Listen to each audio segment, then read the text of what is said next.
Нов ценовен шок или конечно стабилизирање на пазарот со храна. Антикризните мерки завршија, со што се засели и грчот кај граѓаните од евентуално ново зголемување на цените на производите. Од денеска не важи владината одлука со која беа замрзнати цените на лебот, брашното, маслото за јадење, јајцата, оризот, потоа тестенините, млекото и млечните производи. Сепак потрошувачите веќе и не веруваат во ништо. Пред камерата на Алфа се пожалија дека не е ефтино, а дека со укинувањето на мерката која беше на сила само 2 месеци, можно е цените на дел од производите да замине до плафон. Кој е проблемот да не се симнат цените? Не ми е. Дел повисоки. За тоа да не збориме, значи маржите се ужасни, квалитетот се помал и полош, така да не знам дали има некој општо државата кој води контрол. Тоа е страшна работа. Многу скапи, многу. Поготово зелено ова пазарче огин. Што немат производство, што ми е увозно, што ќе одмрзнат. Тоа е. Домашното производство пред се. Да, нема. Нема, селата се испразнија, нема работници. Тоа што ми требаше да го купам е иста цена кој што си било.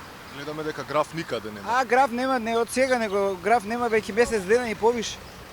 Граф само на пазар ако најдеш и тоа дупло цена од она што треба да биде. Алфа направи обиколка во делот по големите супермаркети, каде можеше да се види дека цените се исто како и претходно, но тоа е така зашто фирмите се уште имаат залихи на производите, па така краставиците и пиперките и натаму се продаваат по цена околу 100 денари за килограм. Доматите исто така одат за околу 100 денари, а морковите по 80 денари за килограм. Но за жал граф нема ниту за лек, освен на пазар каде се продава за нешто повеќе од 300 денари за килограм.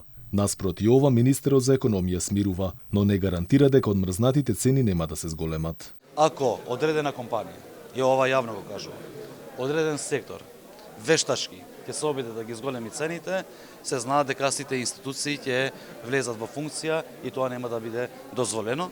Јас сум имал разговори, но повеќето од разговорите ги направиле од моите служби или мојот тим, каде што тие кажале дека успротивно за одредени производи би можело да има и намалување. Нови мерки за сега нема да има, додава Бектеши, и вели дека останува да контролира само инспекцијата. Во меѓувреме деновиве дел од производите како гравот го снема од рафтовите на маркетите, најверојатно поради очекувањето дека од денеска ќе имаат нова повисока цена, па така трговците сакаат да направат дополнителен ќар. Инаку од Народната банка прогнозираат дека инфлацијата годинава ќе забави и очекуваат да биде едноцифрена, односно да падне под 9%, но и натаму таа ќе остане висока.